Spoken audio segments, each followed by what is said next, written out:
بسم اللہ الرحمن الرحیم۔ السلام علیکم۔ آج کی کہانی کا موضوع ہے جادوگروں سے مقابلہ۔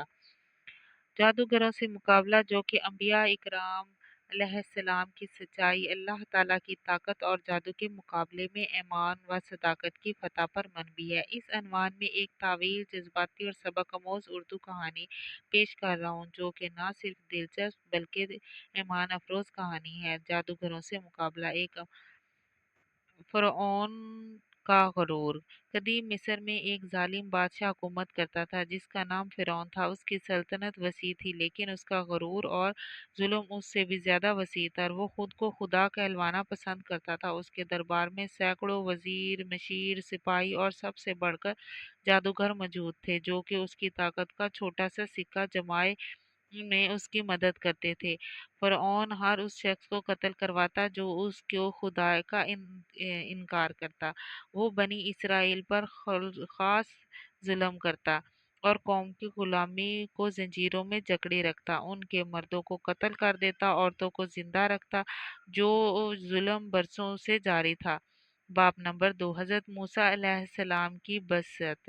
اللہ تعالیٰ نے ظلم کے اس اندھیرے کو ایک روشنی کا انتظام فرمایا۔ حضرت موسیٰ علیہ السلام کو اللہ تعالیٰ نے نبوت عطا فرمائی اور حکم دیا، جا فرعون کے پاس جا، بے شک وہ سرکش ہو چکا ہے۔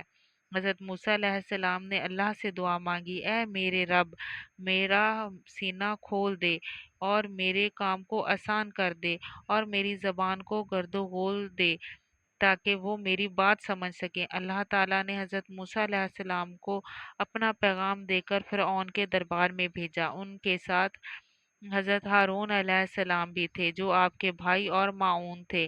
باب نمبر 3، پہلا مقابلہ۔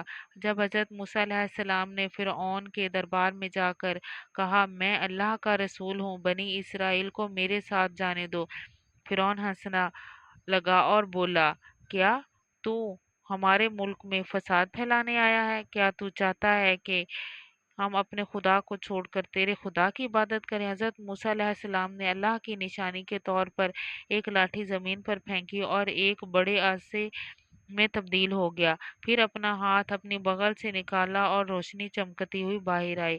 فرعون گھبرا گیا مگر وہ ماننے کی بجائے کہنے لگا، یہ تو جادو ہے اور ہم بھی اپنے سب سے بڑے جادوگر کو بلا کر تجھ سے مقابلہ کروائیں گے۔ باب نمبر 4، جادوگروں کا اجتماع۔ فرعون نے ملک بھر کے مشہور جادوگروں کو بلایا، سب کو سب سے بڑے میدان میں جمع کیا جہاں ہزاروں لوگ تماشا دیکھنے آئے۔ فرعون نے جادوگروں سے کہا، اگر تم نے موسیٰ کو شکست دے دی تو میں تمہیں انعام دوں گا اور تمہیں اپنے مقربین میں شامل کر لوں گا۔ جادوگروں نے اپنے رشتے اور لاٹھیاں پھینکی اور وہ لوگوں کی نظروں میں سانپ بن گئی۔ لوگوں کا خوف زندہ ہو گیا۔ پھر حضرت موسیٰ علیہ السلام نے اللہ کے حکم سے لاٹھی پھینکی اور وہ ایک عظیم الشان آثار بن کر سب جادوگروں کے سانپوں کو نکل گیا۔ یہ منظر دیکھ کر جادوگر سجدے میں گر پڑے اور بولے، ہم ایمان لائے حضرت رب موسیٰ اور ہارون پر۔ فرعون غصے سے پاگل ہو گیا اور وہ چیخ کر بولا، میں تمہیں سولی پر چڑھا دوں گا، تمہارے ہاتھوں اور پاؤں کٹوا دوں گا۔ لیکن جادوگروں نے کہا، ہم اپنے رب پر ایمان لا چکے، اب تم جو چاہے کرو، ہم پلٹیں گے نہیں۔ باب نمبر 5، ایمان کی فتح۔ فرعون کے ظلم کے باوجود ایمان کی روشنی پھیلنے لگی۔ حضرت موسیٰ علیہ السلام کی قیادت میں بنی اسرائیل کی رہائی ملی۔ اللہ نے دریا کو پھاڑ کر ان کا راستہ بنایا اور فرعون کو اسی دریا میں غرق کر دیا۔ یہ کہانی ہمیں سبق سکھاتی ہے کہ دنیا کا سب سے بڑا جادوگر، سب سے بڑی سلطنت اور سب سے بڑی طاقتور اللہ کی طاقت کے آگے کچھ نہ تھی۔ ایمان، صبر اور سچائی کی جیت ہمیشہ ہوتی ہے، چاہے مقابلہ جادوگروں سے ہی کیوں نہ ہو۔ یہ کہانی نہ صرف ہمارے ایمان کو تازہ کرتی ہے بلکہ ہمیں یہ پیغام دیتی ہے کہ اگر تم اللہ پر بھروسہ رکھو تو دنیا کی کوئی بھی طاقت تمہیں نہیں ہرا سکتی۔ حضرت موسیٰ علیہ السلام اور جادوگروں کا یہ واقعہ قرآن میں کئی جگہ آیا ہے تاکہ ہم عبرت حاصل کریں۔